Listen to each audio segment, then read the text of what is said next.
बिस्मिल्लाहिर्रहमानिर्रहीम। अस्सलाम वालेकुम नाज़रीन, एक नए व्लॉग के साथ आपकी खिदमत में हाजिर हैं। आज हमारे साथ मौजूद हैं senior journalist court reporter Ehtesham Kiyani. नाज़रीन, आज एहतशाम कियानी साहब को जो हमने जहमत दी है, इनके साथ बातचीत करेंगे। बिलखसूस जो इस्लामाबाद हाई कोर्ट में इस वक्त एक रिफ्ट नज़र आ रही है जस्टिस बाबर सत्तार और कायम मकाम चीफ जस्टिस सरफराज डोगर के दरमियान, हर गुजरते दिन के साथ उसमें कुछ नई डेवलपमेंट्स हो रही हैं।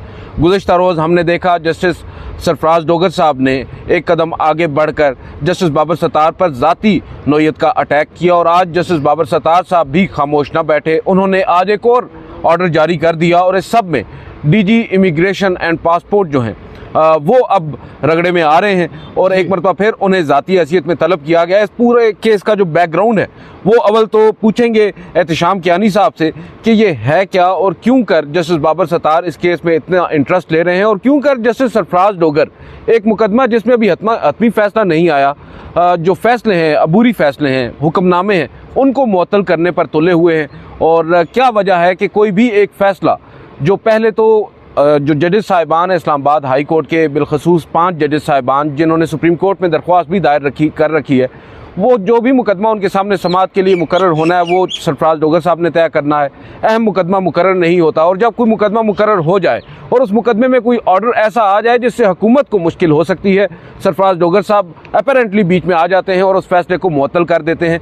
इस सब बैकग्राउंड को जानेंगे। एहतशाम कियानी साहब, ये जो पर्टिकुलर केस है जो बेसिकली तो है डीजी इमिग्रेशन एंड पासपोर्ट और डायरेक्टर नैब को अदालती अहकामात की खिलाफ वर्जी पर तलब करने का, ये शुरू कहाँ से होता है? क्योंकि हम देख रहे हैं कि मार्च में भी इस पर समाअत हुई थी, ऑर्डर हुआ था और फिर अब मामला आज तक आया है। बहुत शुक्रिया आदिल सरफराज साहब। स्पेसिफिकली इस केस पे आने से पहले मैं आपको ये बता दूं कि ये रिफ्ट जो है ये जस्टिस बाबर सत्तार और कायम मकाम चीफ जस्टिस की नहीं है, बल्कि ख़त लिखने वाले 5 जजेस जो हैं ये उनके रिफ्ट है।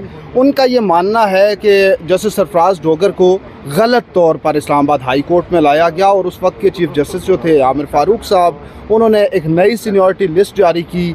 उस सीनियरिटी लिस्ट के भी इफेक्टिव्स हैं, इसलिए उन्होंने सुप्रीम कोर्ट में पिटीशन दायर कर रखी है। तो ये मामला जो है इस पे न सिर्फ बाबर सत्तार बल्कि जस्टिस सरदार एजाज इसहाक खान, जस्टिस मोहसिन अख्तर कियानी की तरफ से भी ऐसे फैसले आ चुके हैं जिसमें चीफ जस्टिस साहब को ये बावर कराने की कोशिश की गई है कि वो ऐसे काम कर रहे हैं जो उनके इख्तियार में शामिल नहीं हैं, बल्कि वो उससे एक्सीड करके ऐसी चीज़ें कर रहे हैं जो उनको नहीं करनी चाहिए।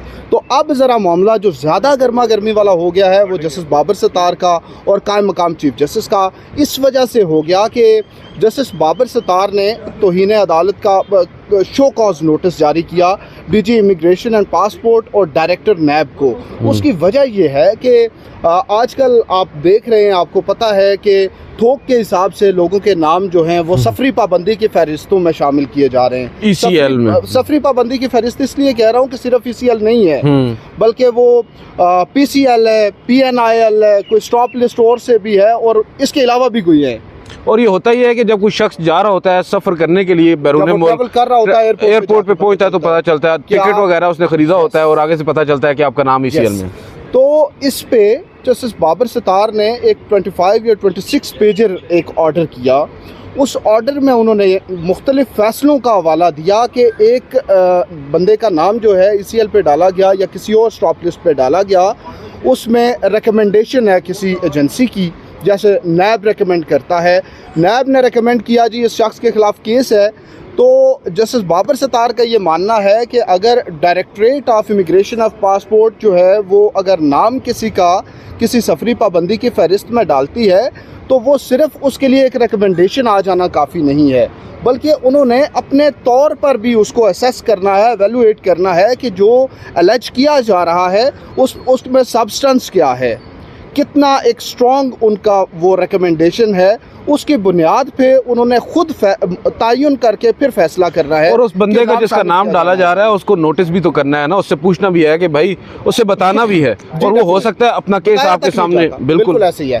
तो जस्टिस बाबर सत्तार ने इस्लामाबाद हाई कोर्ट के फैसले, सिंध हाई कोर्ट के फैसले, सुप्रीम कोर्ट के फैसले जिनमें इस तरह की रिकमेंडेशंस पे नाम स्टॉप लिस्ट में डाले गए, उनको सेट असाइड किया गया। उन फैसलों के बावजूद उसी तरह की रिकमेंडेशन जारी हो रही थी और उसी तरीके से उसी तरह का ऑर्डर करके उनके नाम फिर से ECL या दीगर स्टॉप लिस्ट में डाले जा रहे थे। तो उन्होंने उस अपने ऑर्डर में वो तमाम पुराने ऑर्डर्स रिप्रोड्यूस किए और उसके बाद उन्होंने शो कॉज नोटिस जारी किया DG इमिग्रेशन एंड पासपोर्ट को और डायरेक्टर नैब को कि आप ज़ाती हैसियत में पेश हों और कोर्ट को बताएं कि क्यों ना आपके ख़िलाफ़ तौहीन अदालत की कार्रवाई शुरू की। ये मार्च का ऑर्डर, ये 16 मार्च का ऑर्डर है। 16 मार्च को ये ऑर्डर किया गया और 26 मार्च को उनको ज़ाती हैसियत में तलब किया गया। 26 मार्च से पहले उन्होंने इंट्रा कोर्ट अपील दायर कर दी। अब उसका थोड़ा सा मैं आपको बैकग्राउंड 16 मार्च के ऑर्डर के खिलाफ उन्होंने इंट्रा कोर्ट अपील दायर 16 मार्च के ऑर्डर के खिलाफ, ये बड़ा इंपॉर्टेंट है यहाँ पे मेंशन करना। अब होता ये था कि इससे पहले कोई भी इंटरम ऑर्डर है उसके खिलाफ ICA लाई नहीं करती थी। उस ऑर्डर के खिलाफ इस्लामाबाद हाई कोर्ट में 2 रुकनी बेंच उसकी कॉग्निजेंस नहीं ले सकता था, क्योंकि ये कहा जाता था जब डिप्टी कमिश्नर इस्लामाबाद और SSP ऑपरेशंस के खिलाफ प्रोसीडिंग चल रही थी, वो आपके पास सुप्रीम कोर्ट में भी आया था, हाई कोर्ट में इंट्रा कोर्ट अपील दायर की गई। तो उस वक्त चीफ जस्टिस आमिर फारूक और जस्टिस मियां गुल हसन औरंगज़ेब पर मुश्तमिल बेंच था। जस्टिस मियां गुल हसन औरंगज़ेब साहब ने बड़े तमाम सवालात वो सामने रखे, रूल्स का हवाला दिया और उनसे पूछा कि किस तरह आप ICA में आ गए हैं। तो कोई वो लाजवाब थे, उन्होंने कोशिश की लेकिन वो कोर्ट को सेटिस्फाई नहीं कर सके, डिसमिस हो गई। सुप्रीम कोर्ट आए, सुप्रीम कोर्ट से भी कोई रिलीफ नहीं मिल सका। फिर जस्टिस बाबर सत्तार ने फाइनल ऑर्डर किया और उनको सज़ा सुना दी थी। तो उस वक्त ऐसा नहीं होता था, लेकिन अब ये अगर प्रेसिडेंस बन जाए तो ये बड़ा ख़तरनाक होगा कि एक कोर्ट में अगर केस चल रहा है और उसमें कोई सख्त ऑर्डर आ जाता है, ऑर्डर ऑफ द डे, जो कि एक इंटरम ऑर्डर है, फाइनल ऑर्डर नहीं है, उस पे अगर चीफ जस्टिस साहब की सरबराही में या कोई भी डिवीजन बेंच उस पे इंट्रा कोर्ट अपील सुन ले और उसको सस्पेंड कर दे, तो ये जस्टिस बाबर सत्तार का मानना है कि ये इंडिपेंडेंस ऑफ जुडिशरी को कॉम्प्रोमाइज़ कर। बिल्कुल, यहाँ पर आपने अब बताया कि 16 मार्च को उन्होंने ऑर्डर किया ज़ाती हैसियत में तलब करने का, 26 मार्च को उन्होंने तलब किया और 26 मार्च को अब आप ये कह रहे हैं कि 26 मार्च को जस्टिस बाबर सत्तार की कोर्ट में वो केस था और साथ ही इंट्रा कोर्ट अपील भी उसी दिन समाअत के लिए। बिल्कुल ठीक है। और justice Babar Sattar intra court appeal वक्त मांग लिया गया। हाँ, और इंट्रा कोर्ट अपील कायम मकाम चीफ जस्टिस की सरबराही में बेंच था, जस्टिस आसिफ थे, मोहम्मद आसिफ उनके साथ जो एडिशनल जज हैं, वो वहाँ पे बलोचिस्तान। ये वैसे हाई कोर्ट में, सॉरी हम थोड़ा सा मुख्तलिफ तरफ जा रहे हैं, ये हाई कोर्ट में चल क्या रहा है कि इंतहाई अहम केसेस जो हैं, जो सिग्निफिकेंट रखते हैं केसेस, या फिर आप कह सकते हैं जो पब्लिक इम्पोर्टेंस के केसेस हैं, आइन की तशरीह के केसेस हैं, क्यों कर वो एडिशनल जजेस के पास लगते हैं और जो परमानेंट जजेस हैं, जो सीनियर जजेस हैं, उनके सामने नहीं लगते? ये अजीब भी साहब, ये सवाल हम बार बार उठा रहे हैं, हम भी पूछ रहे हैं कि इससे पहले ये होता था, जब पहले चीफ जस्टिस साहब, इससे पहले आमिर फारूक साहब थे, तो ये होता था कि कोर्ट 1 से केस 2 तक भी नहीं पहुंच पाता था, होता था 8 जजेस थे। अब 1 से सिर्फ सीधा 10 पे जाता है। तो फिर ये हुआ कि 9 और 10 पे पहुंच गए। अब 9 और 10 की बजाय जो नए जजेस आए हैं ट्रांसफ़र होकर, जिनकी अभी कंफर्मेशन, उनकी सीनियरिटी डिटर्मिनेशन सुप्रीम कोर्ट ने अभी उसको डिसाइड करना है, आज भी उस पर हेयरिंग हुई है। तमाम इंपॉर्टेंट केसेस जो हैं वो उन बेंचेस में लगते हैं, बल्कि वो ऐसा लगता है कि कोई अल्टरनेट जजेस के तौर पर कि अगर इस बेंच में है। और ये भी होता है कि अगर एक बेंच ने, यानी bench 2 justice Mohsin Akhtar Kayani, bench 3 Tariq Mehmood Jahangiri, justice Babar Sattar, bench 4, bench 5 justice Sardar Ijaz Ishaq Khan या जस्टिस अमन रफ़त इम्तियाज़ साहिबा, इनकी कोर्ट्स में जो केसेस जिनके पहले से फैसले हो चुके, जिनमें प्रॉपर्टी डिमांड ये होती है कि वो बेंच डिसाइड कर चुका या अभी सुन रहा है इस केस को, तो आपके लिए अप्रोप्रिएट ये है कि आप ये केस भी उसी बेंच पे भेज दें ताकि वही सुन ले। तो ये भी नहीं होता। इस पे जस्टिस इनाम अमीन मिनाज साहब के अदालत में इमरान खान बुशरा बीबी की एक्विटल की दरखास्तें लग गई तोशाखाना 2 में। तो उन्होंने कहा कि ये केस भी और इससे पहले तोशाखाना 2 से मुतल्लिका केसेस जो हैं वो जस्टिस मियां गुल हसन औरंगज़ेब सुन चुके हैं। उनकी कोर्ट में 5 दरखास्तें इसी तरह की डिसाइड हो चुकी हैं, बेल मैटर्स डिसाइड हो चुके हैं, उन्होंने बेल्स दिए हैं। तो इसलिए प्रॉपर्टी डिमांड ये है कि आप उसी कोर्ट में भेज दें। तो उन्होंने ये एतराज़ मुस्तरद कर दिया। दूसरी हेयरिंग पे फिर एतराज़ हुआ तो उन्होंने कहा जी कि मैं इस पे ऑर्डर पास करूँगा। 28 जनवरी को इस केस की हेयरिंग हुई थी, उसके बाद ये फिक्स नहीं हो सका। अभी CMA फ़ाइल की गई कि आप जल्दी मुकर्रर कर दें, वो अलाउ हुई है लेकिन उसकी डेट नहीं दी गई, अभी अप्रैल खत्म। अच्छा, अब आते हैं वापस उसके ऊपर। 26 को पैरेलल एक हेयरिंग होती है उस इंट्रा कोर्ट अपील पर जो 16 मार्च के फैसले के खिलाफ दायर करते हैं डीजी इमिग्रेशन वगैरह।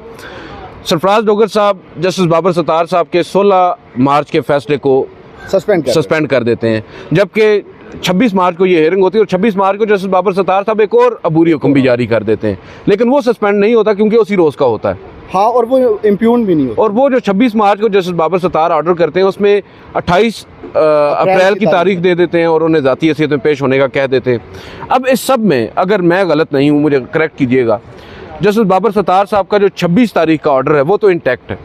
यस, ठीक है, उनका जो ऑर्डर मुअत्तल हुआ है वो 16 का हुआ है।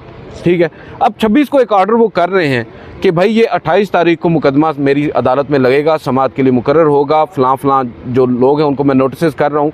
कल 28 थी, कल वो मुकदमा फिक्स नहीं होता। इसमें बड़ी इंटरेस्टिंग सूरत हाल हुई। एक तो आपकी बात बिल्कुल ठीक है और जज साहब का भी यही मानना है कि 16 मार्च का ऑर्डर अगर सस्पेंड हुआ है तो 26 मार्च का ऑर्डर जो है वो इंटैक्ट है, वो क्योंकि वो इम्प्यून ही नहीं था। अगर इम्प्यून ही नहीं किया गया तो फिर वो सस्पेंड कैसे हो सकता है। तो उसमें डेट रखी गई थी। उन्होंने डिप्टी रजिस्ट्रार जुडिशल को तलब किया, उनको डायरेक्ट किया कि आप ये केस कॉज लिस्ट में 28 अप्रैल में लगा दें। नहीं लगाया। उसके बाद उन्होंने सप्लीमेंट्री कॉज लिस्ट जारी हुई, उसमें भी केस शामिल नहीं हुआ। उसके लिए भी कहा गया लेकिन नहीं शामिल हुआ। डिप्टी रजिस्ट्रार साहब ने एक नोट पुट किया। वो आजकल अफसरान जो हैं वो तो इस लड़ाई के बीच हाथियों की क्या करते हैं, लड़ाई है और उसमें चूंटियाँ जो हैं वो तो एम्प्लॉयज़ हैं। तो उन्होंने बताया जी अपना नोट पुट करके कि ये सस्पेंड हो गया है ऑर्डर। सुने तो बाबर सत्तार साहब ने ये भी लिखा, उन्होंने जो मुतलका रूल्स हैं, ये लॉ रिफॉर्म्स ऑर्डिनेंस है 1972 का, जी, जिसका हवाला उसकी सेक्शन 3 का हवाला उन्होंने दिया कि हाई कोर्ट में किसी भी सिंगल बेंच के ऑर्डर के खिलाफ इंट्रा कोर्ट अपील तब लाए करेगी जब वो फाइनल ऑर्डर आ चुका होगा। जब इंटरम ऑर्डर होगा तो उसके लिए अप्रोप्रिएट फोरम जो है वो सुप्रीम कोर्ट होगी, हाई कोर्ट नहीं हो सकती।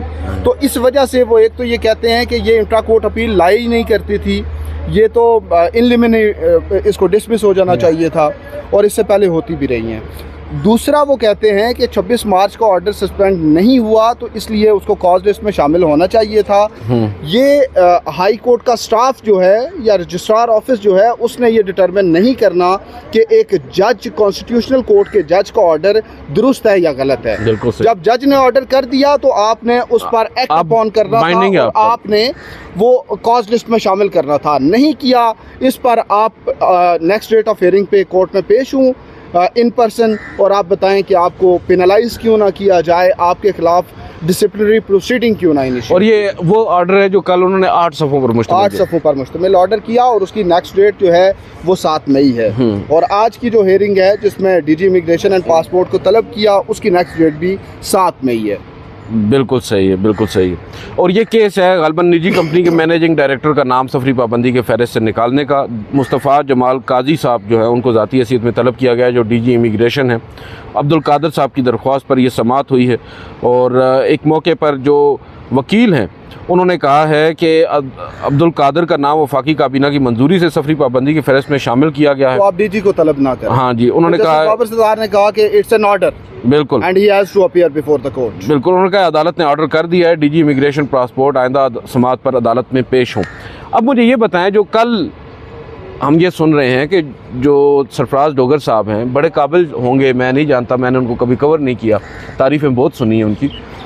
उन्होंने कुछ ऑब्जर्वेशंस दी हैं, कुछ बड़ी निजी किस्म की ऑब्जर्वेशंस, मैं समझता हूँ ज़ाती किस्म के उन्होंने हमले किए हैं और वो इस तरह उनके ऑब्जर्वेशन से झलक आ रही थी कि एक डिसरिस्पेक्ट जैसे होती है ना अपने एक ब्रदर जज की, जो कि एक्चुअल में आपसे सीनियर भी हैं इस वक्त इस्लामाबाद हाई कोर्ट में, लेकिन चलें उस बात को हम छोड़ दें।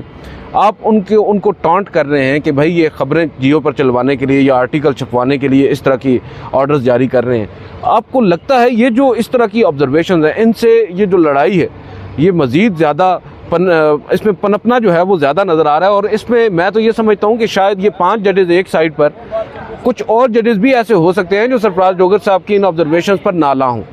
वो भी तो ये समझ सकते हैं कि यार हमारे चीफ जस्टिस साहब हमें प्रोटेक्ट करने की बजाय उल्टा हमें बीच चौराहे में हमारे ऊपर कीचड़ उछालने की बात कर रहे हैं। अदील साहब, मैं आपको ना ये थोड़ा सा बता देता हूँ कि जस्टिस बाबर सत्तार ने जो अपना ऑर्डर लिखा था ना, जी जी, उसमें उन्होंने ये लिखा था कि ऐसा लग रहा है कि चीफ जस्टिस साहब की जो डीबी है, they were not assisted properly and completely when they were seized of ICA।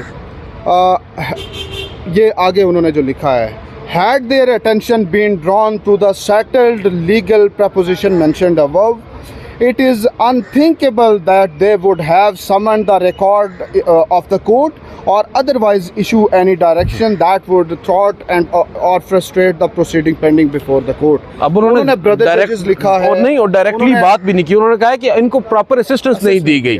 देखिए, ये एक तरीकाकार ये है, सख्त से सख्त बात भी आप बड़े मुनासिब अल्फाज में कह सकते हैं। अभी हमने रिसेंटली यहाँ पर एक मिसाल देखी, आप मौजूद थे जब जस्टिस मंसूर अली शाह साहब के साथ भी इसी तरह की एक वाक़या हुआ, जब उन्होंने एक ऑर्डर किया। उनके साथ अकील अब्बासी साहब थे पहले, एक दौरान आयशा मलिक भी आई और दूसरे जज भी आए।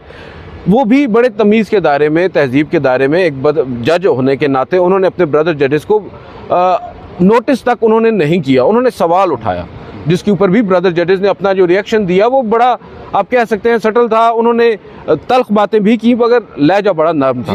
यहाँ पर भी तल्ख बात अगर आपने करनी है तो भाई, अगर आपने उनको पैगाम देना है तो अल्फाज का चुनाव तो बेहतर कर लें। अब बाबर सत्तार साहब के बारे में आप भी जानते हैं, मैं भी जानता हूँ, वो जियो पर बैठ कर तजिए कर चुके हैं, आर्टिकल्स डॉन में लिख चुके हैं, न्यूज़ में लिख चुके हैं।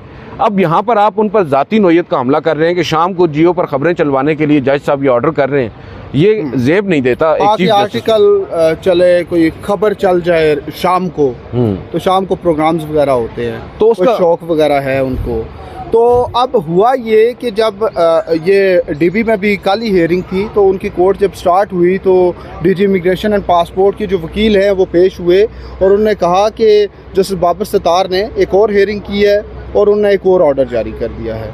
इस पर चीफ जस्टिस साहब बरहम हुए। कायम मकाम चीफ जस्टिस ने कहा कि वो जज कैसे ऑर्डर कर सकते हैं, क्योंकि वो जो पिटीशन है उसका रिकॉर्ड उन्होंने अपनी कोर्ट में तलब कर लिया हुआ है डीबी में, तो उसका रिकॉर्ड यहाँ है, वो फिक्स इस कोर्ट में है, तो वो किस तरह से ऑर्डर कर सकते हैं। अब ये एक डिस्प्यूट जो है उस पे आपको बताया है मैंने कि जस्टिस बाबर सत्तार, ये उनका ये मानना है कि ऐसा केस जो है वो ICA में लाई नहीं करता था।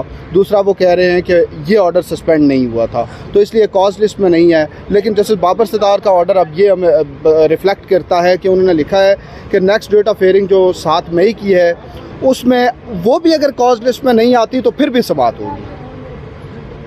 अब चीफ जस्टिस साहब ने जो चीफ जस्टिस साहब की सरबराही में डीबी ने समाअत की, उन्होंने कहा कि देखिए, बगैर ऑर्डर मुअत्तल आज का वो ऑर्डर कर कैसे सकते थे।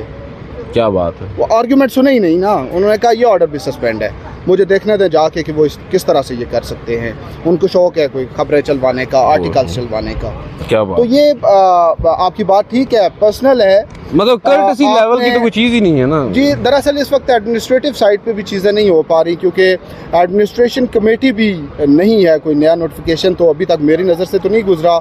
रूल्स कोई अमेंड हुए थे, कुछ लोगों को बताया गया, वो अब कह रहे हैं गज़ट में भी आ गए, लेकिन सर्कुलेट नहीं हुए। हाई कोर्ट के जजेस में भी नहीं हुए, स्टाफ में भी नहीं हुए। किसी को मालूम नहीं है कि क्या अमेंडमेंट्स हुई हैं, किसने की हैं, उसमें क्या तब्दीलियाँ की गई हैं। लेकिन इसमें वीडियो को कंक्लूड करने से पहले मैं ये ज़रूर कहूँगा कि ये सब शख्साने हैं जनाब 26वीं आईनी तरमीम के। 26वीं आईनी तरमीम। अब जो हमारे अक्सर नाजरीन हम पर तनकीद किया करते थे कि जब हम 26वीं आईनी तरमीम के ऊपर सवाल उठा रहे थे तो कि हम लोग शायद जो पार्लिमान है उसकी तस्दीक कर रहे हैं, जो आइन और कानून है कुछ जजेस साहिबान के लिए हम समझते हैं कि मुख्तलिफ होना चाहिए। ये असल नताइज हैं जो उसके अब मुरतब हो रहे हैं। और आप देख सकते हैं कि अब एक फाजिल जज जिसने 40-50 साल इस इदारे को दिए हैं बतौर वकील, बतौर जज, उस जज ने अगर एक ऑर्डर करना है तो एक सेक्शन ऑफिसर जो है या एक आप कह सकते हैं कि एडमिनिस्ट्रेशन का एक मुलाजिम जो है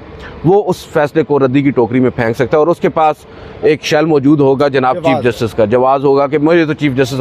अभी हाल ही में सुप्रीम कोर्ट ऑफ पाकिस्तान में आपको मालूम है हमने उस पर बड़ी बात की जब हमारे जो PRO हैं सुप्रीम कोर्ट के, उन्होंने एक प्रेस रिलीज जारी की एक ऐसी खबर पर जो TV पर चली भी नहीं, वो ऐसी खबर थी जो शायद किसी एक शख्स ने ट्वीट की थी किसी जज के चैम्बर से कुछ डिवाइसेस निकलने के हवाले से, तो उस पर उन्होंने फौरी तौर पर उसकी एक तरदीद करते हुए प्रेस रिलीज जारी कर दी। उसके ऊपर हमने सवाल ये उठाया कि भाई ये खबर अभी हमें भी नहीं मालूम थी, मुझे मालूम तब हुआ जब तरदीद आ गई, मैंने मालूम किया कि ये कौन सी खबर है। तो वो क्या कहते हैं, मुद्दई सुस्त गवाह चुस्त, उस पर तो कायम मकाम चीफ जस्टिस साहब ने कराई होगी ना। अब यही तो बात है ना, कायम मकाम चीफ जस्टिस साहब उनसे पूछ रहे हैं PRO साहब से, भाई ये आपने प्रेस रिलीज किससे पूछ के जारी कर दी? तो वो आगे से बता रहे हैं जी कि मैंने तो रजिस्ट्रार साहब से पूछ के बताई। तो ज़रा ये बताते हैं कि मंसूर अली शाह साहब ने कहा कि ठीक है रजिस्ट्रार साहब आपके एडमिनिस्ट्रेटिव बॉस होंगे बट वो तो छुट्टी पर हैं, तो उनकी जगह कोई एक्टिंग होंगे, आपने उनसे पूछना था ना। उन्होंने कहा कि नहीं मैंने सलीम खान साहब से ही पूछा है। सलीम खान साहब आपको मालूम है जो गालबन रिटायर हो चुके थे और फिर जब या अफरीदी साहब चीफ जस्टिस बने, क्योंकि ये पेशावर हाई कोर्ट के चीफ जस्टिस थे, वो उन्हें अपने साथ यहाँ पर ले आए। तो ये सब हो रहा है कि एक कायम मकाम चीफ जस्टिस, वो कायम मकाम नाम का होता है, इख्तियार उनके पास वही होते हैं। वो अलग बात है कि 26वीं आईनी तरमीम के बाद चीफ जस्टिस के पास भी इख्तियार नहीं है, लेकिन इख्तियार तो हैं, वो चीफ जस्टिस तो हैं। अभी आपके जो परमानेंट चीफ जस्टिस हैं वो बैरून मुल्क हैं। आपके PRO साहब भी उन्हें बता रहे हैं कि भाई मैंने आपसे नहीं पूछना, मैंने अपने बॉस से पूछना है, और आपके बॉस कौन है? वो जो छुट्टी पर हैं। तो ये सब हो रहा है यहाँ पर सुप्रीम कोर्ट में, हाई कोर्ट का हम क्या रोना रोएं। बहरहाल एक चीज़ बड़ी अच्छी है कि अब भी कुछ ऐसे जजेस साहिबान हैं जो खामोश नहीं है। मोस्टली होता ही है कि जब इस तरह की सख्ती आती है रियासत की तरफ से, रियासती इदारों की तरफ से, इस्टेब्लिशमेंट की तरफ से, अदलिया पर, तो जजेस खामोश हो जाते हैं, इंतज़ार करते हैं तब्दीली का। यहाँ पर हम देख रहे हैं कि जजेस साहिबान अपना काम नहीं छोड़ रहे, चाहे वो जस्टिस बाबर सत्तार हों, जस्टिस एजाज इसाक खान साहब। मैं अभी रिसेंटली उनके ऑर्डर्स पढ़ रहा था, जो गो के उनके ऑर्डर्स के साथ भी जो कुछ हुआ है वो भी हमारे सामने है। जस्टिस तारिक जहांगीरी हैं, जस्टिस शमन रफत हैं, अब ये लोग सुप्रीम कोर्ट में आए हैं, बिल्कुल सुप्रीम कोर्ट से जजेस हैं। अब यहाँ पर सुप्रीम कोर्ट में आज ये मामला टेकअप हुआ उनकी दरख्वास्त पर। मुनीर मलिक साहब ने बड़े अच्छे आर्गूमेंट किए हैं। कल तक मामला गया है, अभी तक ये माइंड नहीं बना पा रहे सहाफ़ी भी और इवन वकला भी जो कमरा अदालत में थे कि ये बेंच किस तरफ जाएगा। लेकिन देखना होगा, आर्गूमेंट्स बड़े बहरहाल कन्विंसिंग हैं मुनीर मलिक साहब के, कैसे मुतमईन करते हैं। एक सवाल बड़ा इंपॉर्टेंट आज जैसे शायद बिलाल साहब, जिन्होंने तवील अरसे के बाद खामोशी तोड़ी है, उठाया है। उन्होंने कहा है कि मफाद आमा को ज़रा हमारे सामने डिफ़ाइन कर दें, पब्लिक इंटरेस्ट होता क्या है, और अगर पब्लिक इंटरेस्ट नहीं होगा तो फिर मेला फेडे पे जाएगा, और ज़ाहिरी बात है। और वो ये समझते हैं क्योंकि पब्लिक इंटरेस्ट अगर है तो फिर आइन और कानून है। जज ने बार में वो ये कहते हैं कि हम 40 साल से, मैं बार का ऐसा हूँ, आप 50-60 साल से होंगे, 4-5 दहाइयों से, 4 से मैं हूँ, 5-6 से आप होंगे दहाइयों से। बार में हमेशा यही बात डिस्कस होती है कि भाई आइन और कानून है, पब्लिक इंटरेस्ट जो है, क्योंकि रेपुटेशन बड़ी इंपॉर्टेंट है। उन्होंने कहा कि पब्लिक इंटरेस्ट को देखना है या आइन और कानून को देखना है, तो ये सवाल उन्होंने छोड़ा है। अब देखते हैं आदिल साहब, लंबा हो रहा है, लेकिन एक बात का मुझे भी बता दें, एक सवाल का जवाब दे दें। आप कह रहे हैं पब्लिक इंटरेस्ट, तो ये आपको पब्लिक इंटरेस्ट नज़र नहीं आया जब रिप्लाई आया है और बताया गया है कि कंसल्टेशन का प्रोसेस जो है वो कितनी जल्दी मुकम्मल किया गया है? तो आपको लगता नहीं है कि नहीं सर में ये किया गया सर सब देखें बहुत कुछ है, लेकिन मैं उन जज के सवाल पर सवाल नहीं उठाऊंगा। मैं समझता हूँ उन्होंने सवाल बड़ा एप्टली उठाया और बड़ा मुनासिब उठाया। ये वक्त था ये सवाल उठाने का, और इसके जवाब में अब मुनीर मलिक साहब के पास जवाब होगा ना अपनी बात करने का, खुलकर बात करने का। और वो खुलकर जब बात करेंगे तो जजेस साहिबान को भी बावर करा पाएंगे कि एक्चुअल में उन 5 जजेस साहिबान के साथ किया क्या गया है। बहरहाल नाज़रीन, बहुत बहुत शुक्रिया आज एहतिशाम कियानी साहब का, इन्होंने हमें अपना कीमती वक्त दिया और बड़े खूबसूरती के साथ इस पूरे केस को बयान किया। उम्मीद है ये वीडियो आपको पसंद आई होगी। आज के इस व्लॉग से इतना ही। मुझे एहतिशाम कियानी साहब को इजाज़त दीजिए। अल्लाह हाफ़िज़।